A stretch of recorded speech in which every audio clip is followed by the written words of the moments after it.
Il pensait qu'en lui brisant les 2 jambes, il mettrait fin à l'histoire, qu'elle ramperait hors de la base et ne reviendrait jamais. Parce que qu'est-ce qu'un Navy s'il peut bien faire quand il ne peut même pas se tenir debout? Mais le lieutenant commandé Nila Reeves n'a pas disparu. Elle n'a pas enfreint le protocole. Elle n'a même pas parlé. Elle a simplement reconstruit ses attelles, reconfiguré le système et attendu. Et quand ils sont revenus pour elle, elle n'a pas fui. Elle n'a pas broché. Elle a juste bougé. Maintenant, avant de vous montrer comment un cil a transformé des os brisés en stratégie de combat et comment 3 hommes ont quitté ce couloir sur des civières, laissez un commentaire pour nous dire d'où dans le monde vous nous regardez. Assurez-vous d'être abonné avec l'icône de la cloche activée et restez juste ici parce que ce jour-là, ils ont finalement découvert que les Navy SLS ne fut pas un combat. L'air à 4h30 collait à la peau comme de la sueur qui ne s'était pas encore formée. Humide, lourd, assez sombre pour que les projecteurs au-dessus du terrain d'entraînement de Coronado projettent de longues ombres qui semblaient plus nettes qu'elles ne l'étaient. Les bottes frappaient le gravier dans un rythme irrégulier. Le souffle se condensait et disparaissait. 30 candidats SEAL se tenaient au repos près des pistes d'endurance. Certains sautillaient sur leurs orteils, d'autres secouaient encore le sommeil. Tous attendaient. Le lieutenant commandé Nila Reeves ne sautillait pas. Elle ne clignait pas non plus des yeux. Elle se tenait à la tête de la formation, bras derrière le dos, posture droite, mais pas rigide. Son uniforme était sobre, aucune décoration visible. Sa silhouette était mince, compacte, pas le genre de carrure qui hurle la puissance, juste l'économie. C'était son premier jour officiel de retour sur le terrain. Pas de logistique, pas d'analyse de reconnaissance, pas de travail de bureau, instruction de mobilité, une réaffectation qui avait soulevé des sourcils à travers le complexe. C'est une recrue de reconnaissance, pas de combat. Elle n'a probablement pas fait une course complète avec Sac depuis Bud S. Je lui donne 3 jours avant qu'elle retourne derrière un bureau. Nila ne répondait pas au chuchotement. Elle ne le faisait jamais. Piste d'endurance. Un des instructeurs seniors a crié, presse-papier à la main. Rotation de sprint. Partez à mon signal. Il a jeté un coup d'œil à son chronomètre. Le chrono est lancé. Le chrono est lancé. 3, 2, 1. Ils se sont élancés. Le gravier s'est soulevé en nuage. La respiration s'est immédiatement épaissie. Les premiers 50 mètres séparaient les arrogants des conditionnés, comme toujours. Mais Nila ne s'est pas précipitée en avant comme les autres. Elle a dosé son effort, foulée courte, près du sol, bras serrés contre les côtes. Son rythme était métronomique, régulier, efficace, presque mécanique. Elle ne ressemblait pas à quelqu'un qui sprintait. Elle ressemblait à quelqu'un qui calibrait chaque pas. Le petit officer Ricker, grand et au cou épais, a foncé en avant dès le départ. L'un des plus rapides de la base sur le papier, connu pour ça. Il menait dans le premier virage, botte martelant fort. Mais Nila n'a pas changé de rythme. Elle a juste pris le virage plus serré, coupant l'angle, réduisant la distance. Au 2e tour, elle était à sa hauteur. Au 3e, elle a devancé de 2 foulées. Puis 3, un des SEALS a murmuré « Impossible ». Elle a franchi la ligne 5 secondes avant Ricker. Sa poitrine ne se soulevait pas violemment. Elle n'a pas regardé en arrière. Elle s'est juste éloignée de la piste comme si c'était un exercice ordinaire. Le temps, a demandé l'instructeur, fronçant les sourcils devant son chronomètre. Un autre presse-papier a cliqué. Nouveau record pour ce cycle. 8 secondes nettes. Il y a eu une pause. Puis juste le son des bottes croquant plus lentement sur le gravier. Pas d'acclamation, pas d'applaudissements, juste le silence et le bourdonnement sur des projecteurs au-dessus. La mâchoire de Ricker s'est contractée alors qu'il quittait la piste. La sueur coulait sur sa joue. Il ne l'a pas regardé. Il n'en avait pas besoin. Tous les autres le faisaient. Cet après-midi-là, pendant les exercices d'escalade de mur, elle l'a refait.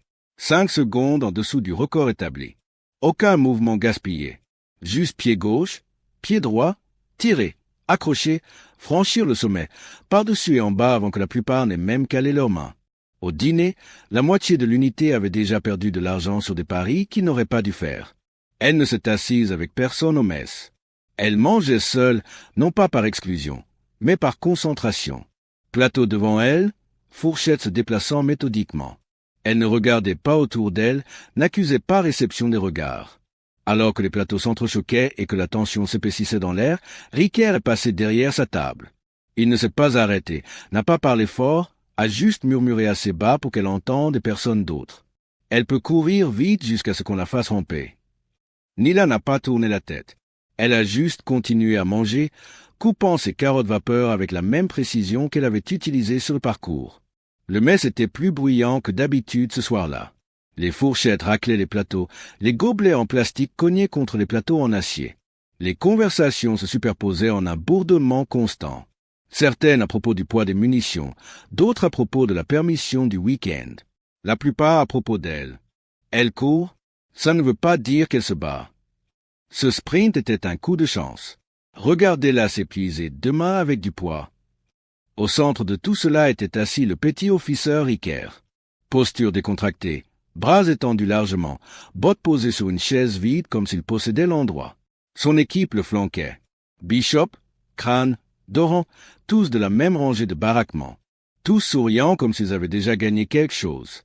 C'est une marathonienne, a dit Ricker, grignotant une barre protéinée. Des jambes de distance. Elle lâche quand ça côte. Quelqu'un a demandé « Tu vas la défier ?» Il a ri, secouant la tête. Pourquoi faire? Elle va s'effondrer toute seule.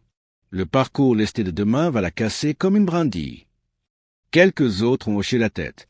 Un des nouveaux gars a ajouté « 50 qu'elle ne dépasse pas le checkpoint 3. » Ricker a levé un sourcil. « Tu paries contre elle ?» Le gars a hésité, puis a dit « Je parie sur la physique. » Un murmure d'approbation a traversé la table. Quelqu'un a ri. Un autre a frappé le plateau 2 fois pour insister. De l'autre côté de la salle, Nila était assise au même endroit que la veille. Même plateau, presque intact. Elle n'a pas tressailli quand son nom est apparu dans la conversation, n'a pas regardé, a juste tranché sa nourriture comme si elle travaillait sur un problème mathématique.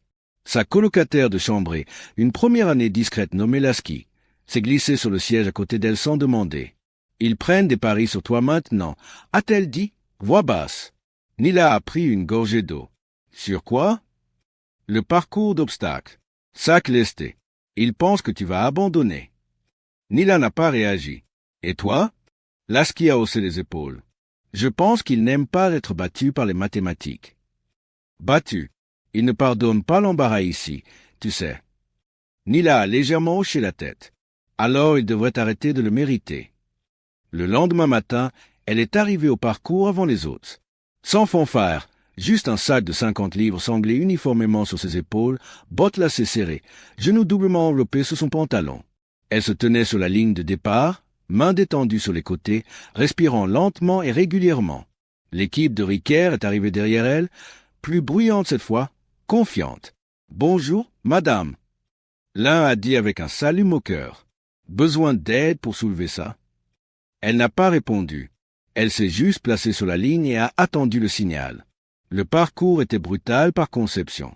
Cordes, rampes de tranchées, traversées de murs, fosses de boue, montées en pente, levées de matériel, 8 checkpoints, chronométrés, surveillés, construits pour briser le rythme et les poumons et la fierté. Elle n'a pas couru, elle a coulé. Chaque obstacle était une formule. Grimper, tomber sur les genoux, accrocher, coude, utiliser la gravité. Elle ne s'est jamais trop étendue, n'a jamais forcé brutalement.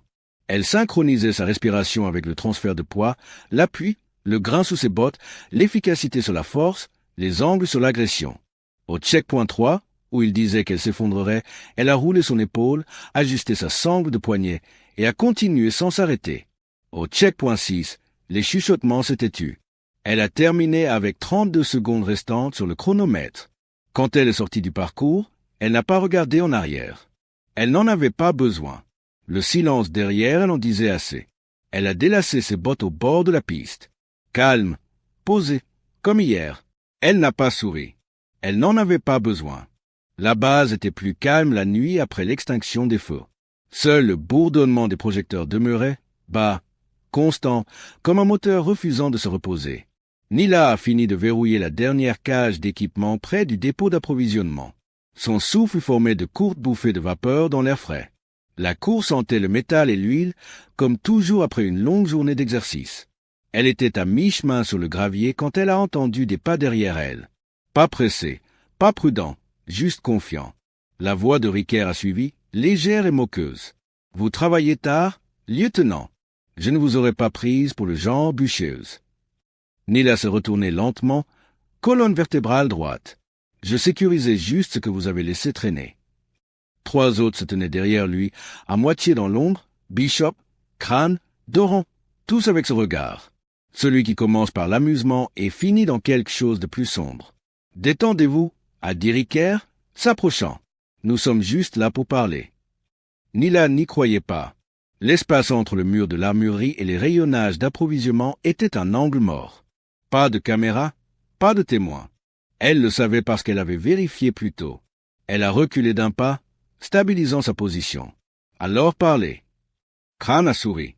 Vous avez embarrassé la moitié du peloton ce matin. J'ai juste couru, a-t-elle dit. Ouais, a ajouté Bishop, comme un lapin. L'air s'est épaissi. Elle pouvait sentir son pouls, lent mais précis. Le ton de Ricker est descendu plus bas. Vous nous avez fait passer pour des faibles, lieutenant. Ça ne passe pas. Elle n'a pas cligné des yeux. Alors courez plus vite. Ça aurait dû se terminer là. Un avertissement, une insulte, une autre ligne tracée dans la poussière. Mais la fierté est une arme entre de mauvaises mains. Ricker s'est jeté en avant premier. Elle a pivoté à gauche, a saisi son avant-bras et a utilisé son élan pour le projeter latéralement dans le gravier. Un mouvement fluide, net, ça aurait dû se terminer là aussi. Sauf que Crane est arrivé ensuite, frappant bas. Elle a fait un pas de côté, a enfoncé son coude dans sa poitrine, a entendu le vent le quitter dans un souffle. Le troisième l'a frappé par derrière. Elle a trébuché mais n'est pas tombée. Son épaule a heurté le rebord en béton du rack. Elle se retournait brusquement, trop brusquement, et était sur l'avant que l'équilibre ne puisse revenir. Une main a agrippé son col. Une autre s'est refermée sur son épaule, la tirant vers le bas. La voix de Ricker s'est rapprochée. « Tu penses que la vitesse fait de toi un cil ?» Il a attrapé son genou, a tordu fort. Le son n'était pas fort, mais il était définitif. Un craquement net et humide, puis un autre. La douleur irradiait vers le haut, aiguë, étourdissante, impossible à ignorer. Mais elle n'a pas crié, n'a pas bougé, a juste fixé au-delà d'eux, expression vide. Bishop a reculé en premier, les yeux écarquillés. Elle est finie. Ricker l'a regardé, mâchoire serrée, sa respiration était lourde. Pas de rapport, pas de honte. Compris? Les bottes ont crissé en s'éloignant sur le gravier, puis le silence. Pendant un instant, seule sa respiration remplissait la cour. Superficielle, contrôlée, obstinée. Puis elle a bougé, a rampé en avant, paume traînant contre le grain. Chaque centimètre sculpté de douleur qu'elle ne vocaliserait pas. Elle a laissé une fine traînée de sang derrière elle, pas de ses jambes, de ses mains. Au moment où elle a atteint la porte des baraquements, elle avait cessé de trembler.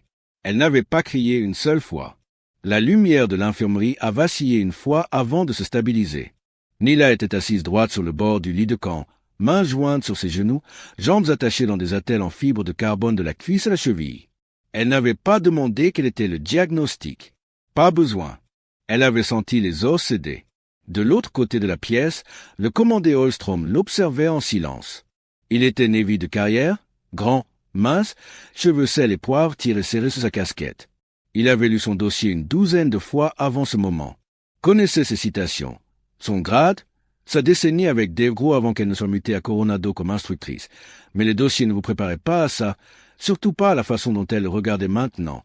Ferme, sans scier, comme si elle avait déjà 10 coups d'avance. « Vous auriez dû déposer le rapport ?» a-t-il dit. « Je ne suis pas venu ici pour plaider la faiblesse. » Il a fait les 100 pas une fois, lentement, puis s'est arrêté. « Lieutenant commandé Reeves, vos jambes sont cassées. »« J'en suis consciente. » Un silence s'est étiré entre eux. Elle n'a pas broché. « Ça n'aura pas d'importance, » a-t-elle ajouté. Il a croisé les bras. « Vous pensez que vous enseignez quelque chose à quelqu'un en boitant dans ce complexe. Je n'ai pas besoin de marcher pour enseigner la discipline. » Il a expiré une fois, sèchement. « Vous n'êtes pas la première opératrice à se faire agresser.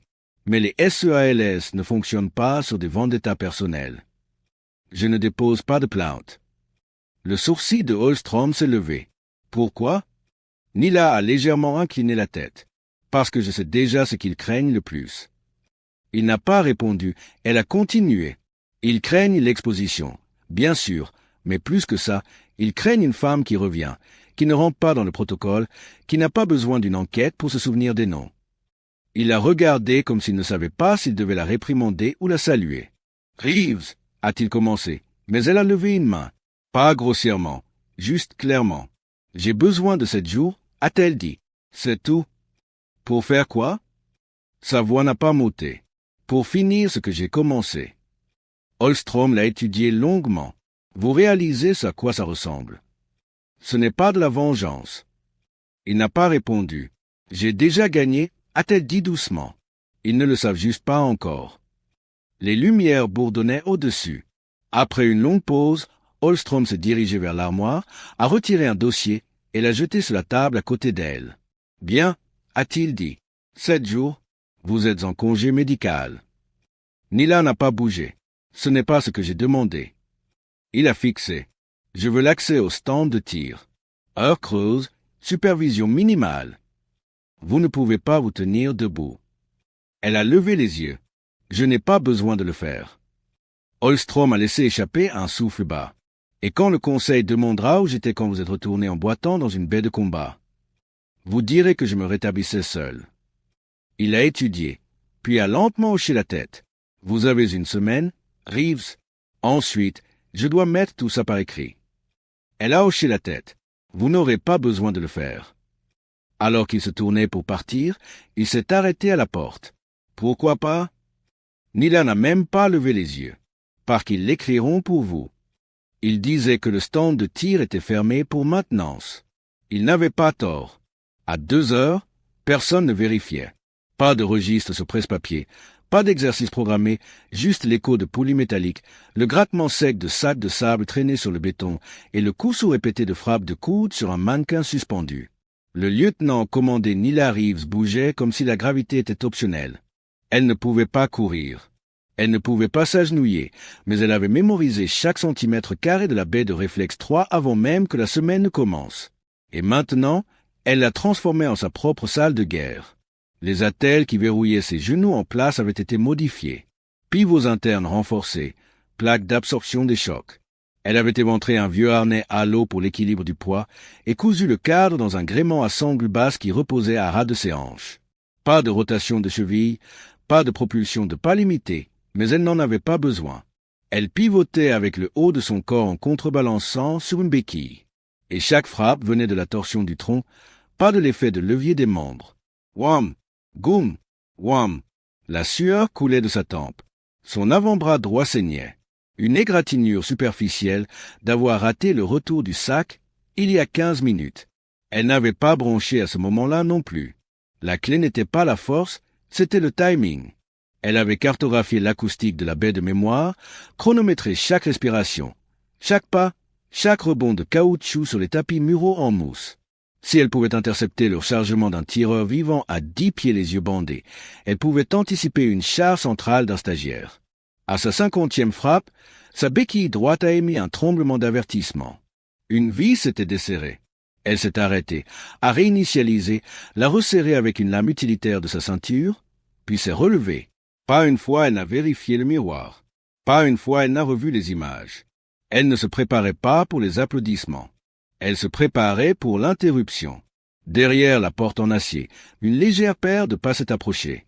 Calme, intentionnelle, pas une patrouille de routine. Elle ne s'est pas retournée. La porte ne s'est pas ouverte. Juste une pause. Puis un retrait silencieux. Qui que ce soit avait vu assez. Elle a expiré, reculé du sac, laissé le silence installer autour d'elle. Puis sans avertissement, elle a lâché les 2 béquilles et s'est jetée. C'était une rafale d'1 seconde, 2 pas, une barre oblique en avant avec tout son poids derrière son épaule, s'effondrant dans le sac avec un impact contrôlé qui a fait vibrer le gréement en acier. Elle a frappé le sol durement, un genou verrouillé, l'autre glissant, la friction brûlant ses paumes. Mais elle n'a pas gémi, n'a pas gagné. Elle est juste restée en bas, a fixé le plafond, mesuré sa respiration, et sourit parce que ça n'avait pas été propre. Ça n'avait pas été parfait. Mais ça avait marché. Et si ça marchait une fois, ça marcherait encore. Ce n'était jamais sur le programme. Pas d'indicatif d'appel, pas de nom, juste une bande rouge sur le tableau de service ou fermé pour maintenance du stand de tir. Mais tout le monde savait ce que ça voulait dire. On enseignait une leçon à quelqu'un. À 23 heures, la baie de réflexe 2 avait été vidée. Pas d'agents de sécurité, pas de techniciens médicaux, juste l'opérateur de caméra de combat, un superviseur de stand avec presse-papier et 4 hommes en treillis. Le petit officier Ricker menait le groupe. Même sourire arrogant, mêmes articulations bandées. Il n'avait pas dit un mot depuis l'incident. Ni à elle, ni au commandement. Mais il avait fait un pari de trop. Et maintenant il s'était porté volontaire pour les exercices de dégagement final. 3 autres l'ont rejoint. Bishop, Crane, Doran. Marine, silencieux, au pas lourd, le genre qui suivrait les ordres sans ciller, surtout quand les ordres venaient avec un hochement de tête et pas de témoin. Et à l'autre bout de la baie, éclairé par des faisceaux rouges au-dessus comme une sorte de scène de théâtre, se tenait Nila Reeves. Pas de grade sur son gilet, pas d'attelle visible sous le pantalon de combat à profil bas, juste une béquille tenue dans sa main droite. Elle se tenait avec son poids en arrière, épaule gauche détendue, colonne vertébrale centrée, et ne disait rien. Ricker a craqué son cou. Vous êtes sûr de ne pas vouloir laisser tomber celui-ci. Commandez. Il ne l'a pas dit fort, juste assez pour que le micro de l'opérateur capte. Nila n'a pas répondu. Le contrôle du stand a fait le signe. Le buzzer a sonné une fois et la salle a explosé. Le premier marine a chargé la ligne centrale, feinte à gauche, à pas pour déplacer son poids dans le mauvais sens, mais Nila ne s'est pas engagée. Elle a fait un pas de côté hors de l'axe, a laissé l'homme frôler son épaule, puis a pivoté sur son attelle comme une charnière. Frappe de coude, balayage de genoux, coup de béquille à la clavicule. Un de moins. Le deuxième est arrivé avant que le premier ne touche le tapis. Celui-ci plus rapide, plus lourd. A saisi son milieu, l'a poussé en arrière, mais elle n'a pas combattu la poussée. Elle est tombée avec, l'a laissé l'emmener vers le bas, puis a inversé le couple, a calé sa botte droite contre sa hanche et a claqué la béquille sur sa mâchoire avec une force chirurgicale. Un craquement. Il a cessé de bouger. 2 de moins. Ricker n'a pas attendu le troisième. Il a crié. Maintenant, est entré avec le dernier homme, épaule contre épaule. Ils ont divisé sa concentration, un derrière, un devant. La caméra tournait, le presse-papier ne bougeait pas. C'était le moment, le dépassement empilé, l'échec qu'il voulait capter sur bande. Mais Nila n'a pas joué pour la caméra. Elle a tourné son corps avec la charge frontale et a lâché sa béquille. L'a laissé tomber. A utilisé ses 2 mains, une pour attraper le poing entrant, l'autre pour faire pivoter son propre torse comme un levier et s'est baissée. Derrière elle, le dernier marine a tendu la main, mais elle avait déjà balayé son pied en arrière, attrapé le talon sur sa botte et tiré. Les 2 hommes sont tombés et au moment où Ricker s'est retourné, elle était debout, une jambe verrouillée, l'autre tremblante, mais elle était debout et eux ne l'étaient pas. Le sol du couloir d'approvisionnement brillait encore du cycle de nettoyage de la nuit dernière. Les lumières fluorescentes vacillaient au-dessus alors que Nila se tenait, toujours attachée juste à l'extérieur de la cage du quartier-maître. Le silence n'était pas lourd. Il attendait. Les bottes de Ricker sont venues en premier, puis sa voix. Vous pensez être intelligente. Nila n'a pas levé les yeux. Elle remettait en ordre les plateaux de calibration qu'elle avait intentionnellement mélangés 2 jours plus tôt. Ah pas. Vous pensez pouvoir diriger cette base avec du métal attaché à vos jambes. Elle l'a regardé calmement. Vous boitez. Il favorisait le genou qu'elle avait balayé une fois pendant les exercices. Il n'avait pas bien guéri. Vous m'avez coûté mon record. Il a sifflé. Vous avez humilié mon équipe. Vous avez fait ça, a-t-elle répondu, plaçant le dernier plateau dans son tiroir revêtu. J'ai juste retiré le camouflage. Il s'est avancé rapidement, trop rapidement pour quelqu'un qui pense clairement. Au moment où il est entré dans sa bulle de proximité, elle a changé de position. Une attelle derrière son tibia, son épaule s'abaissant pour rediriger son poids hors du centre. Crac! L'os radius de son bras s'est cassé sous sa propre chute. Il a crié. 2 de ses hommes se sont jetés par réflexe. Nila s'est tournée avec eux, pas loin d'eux. Le premier est tombé durement, sa clavicule se fracassant contre le bord d'une étagère à cause de l'élan redirigé. Le deuxième a tendu la main vers son épaule, trop haut. Elle a pivoté bas, son attelle attrapant derrière son genou et le tordant. Les tendons ont éclaté. 10 secondes. C'est le temps qu'il a fallu pour que le quartier redevienne silencieux. Ricker haletait sur le sol, les yeux écarquillés de douleur. Son équipe gisait tordue à côté de lui, gémissant. Nila n'a pas exulté. Elle n'a pas parlé. Elle s'est juste tenue debout, respirant par le nez, composée, alerte, équilibrée. Le sergent d'approvisionnement se tenait à l'autre bout du couloir, les yeux fixes, presse-papier à la main. Il n'a pas bougé, n'en avait pas besoin. 2 autres instructeurs sont arrivés en courant quelques secondes plus tard, puis la sécurité. Mettez-les sur des civières, a aboyé l'un, un autre s'est penché vers Riker. Que s'est-il passé? Personne n'a répondu. Pas encore. Mais les caméras avaient tourné. Les couloirs d'inventaire étaient toujours surveillés. Un des techniciens de sécurité a chuchoté dans son calme, fronçant les sourcils. Nous avons des journaux de mouvement, des passages de cartes magnétiques, du sabotage d'approvisionnement. Ses yeux se sont déplacés vers Riker, tout sous son identifiant. Le sergent d'approvisionnement a finalement parlé. Elle n'a pas frappé en premier. Nila était déjà assise contre le mur, redressant ses attelles, vérifiant les microfractures dans les articulations. Un jeune médecin s'est agenouillé à côté d'elle. « Madame, voulez-vous être amenée pour une évaluation ?» Elle a regardé dans les yeux. Calme, déjà fini. « Non. » La sécurité a scellé le couloir. Des rapports seraient déposés, des journaux tirés, des témoins interrogés. Mais à ce moment, meurtri et taché de sang, le lieutenant commandé Nila Reeves n'avait aucun doute. Elle n'avait pas fui. Elle ne s'était pas effondrée. Elle avait simplement réagi plus rapidement, plus proprement, et avec tout ce qu'il pensait lui avoir enlevé. Il ne savait pas quand elle était entrée dans la salle. Pas au début. Le conseil médical s'était réuni au derrière des portes closes dans la chambre en verre d'acier de l'aile d'évaluation conjointe. 7 officiers, 4 contractants, 2 SOLS seniors, un représentant légal. Leurs yeux étaient fixés sur l'écran. Des images du couloir, de la baie d'approvisionnement, des exercices. Ils ont tout regardé. Chaque angle, chaque horodatage, chaque seconde où l'identifiant de Riker a été utilisé pour mal classer son équipement ou réacheminer ses horaires de maintenance. Ils ont vu la vis desserrée du support de son attelle, la bobine de chauffage débranchée de son CS de repos, les journaux d'équipe montrant un test de réintégration physique conjointe faussement marqué sur son dossier sans sa signature. Ils ont tout vu.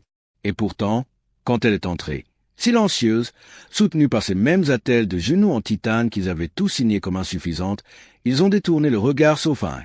L'admiral Conqued, fils du Vietnam, parrain cils de longue date, colonne vertébrale faite de fil de fer.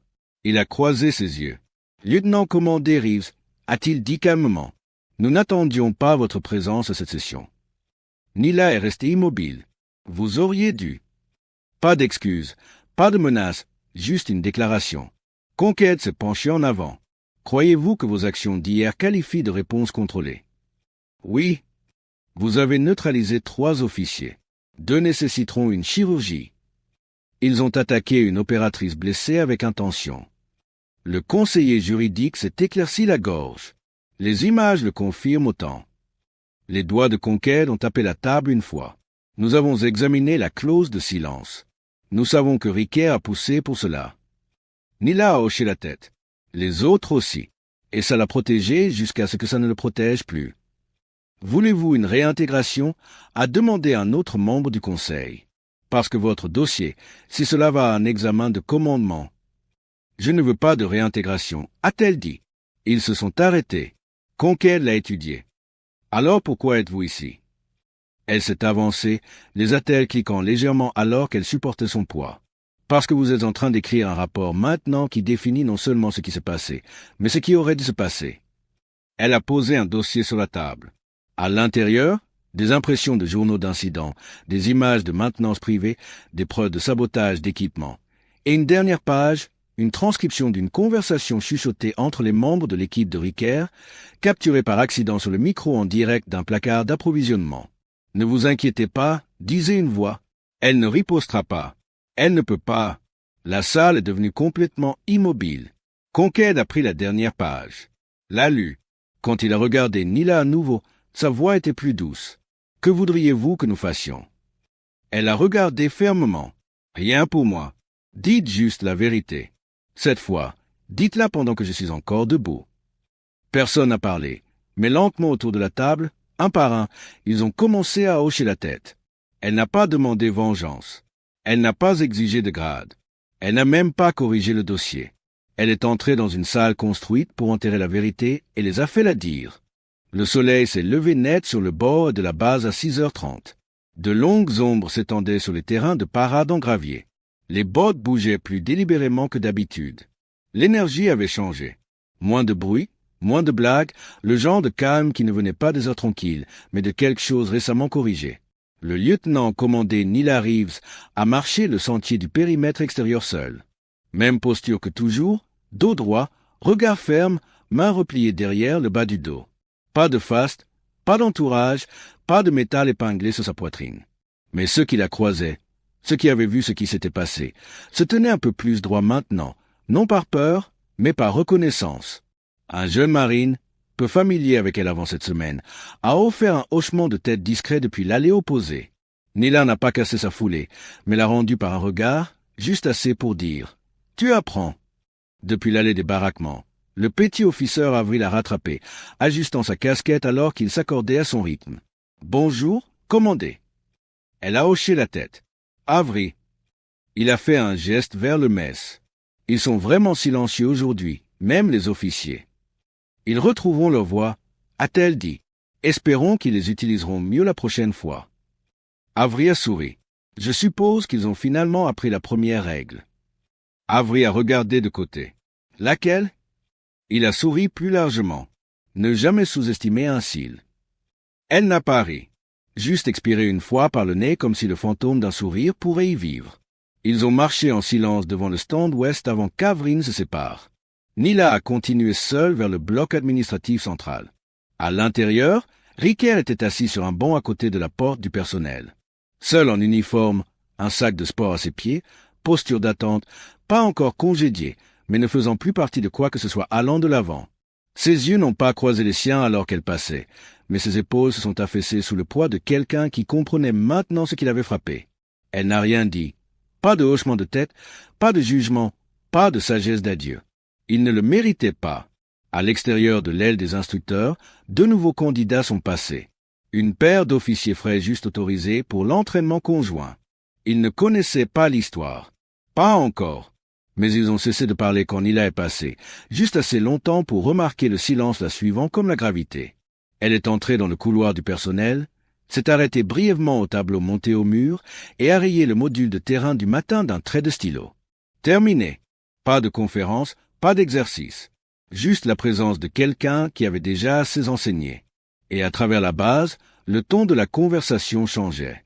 Pas par peur, mais parce que maintenant elle savait que la discipline ne signifie pas la passivité. Elle signifie savoir exactement quand agir et ne jamais avoir besoin d'agir à nouveau. Continueriez-vous à vous battre si quelqu'un vous brisait les jambes en pleine mission? Pensez-vous que la discipline frappe plus fort que la représaille quand toute la salle regarde? Déposez vos réponses dans les commentaires. Je lis chacune d'entre elles. Si cette histoire vous a rappelé à quoi ressemble la vraie force, appuyez sur ce bouton j'aime. Assurez-vous d'être abonné avec l'icône de la cloche activée pour ne jamais manquer la prochaine mission. Et partagez cette vidéo avec quelqu'un qui pense encore que le silence signifie la reddition. Notre prochaine opération est déjà sur votre écran. Allez la regarder maintenant. Je vous verrai demain. Même heure, même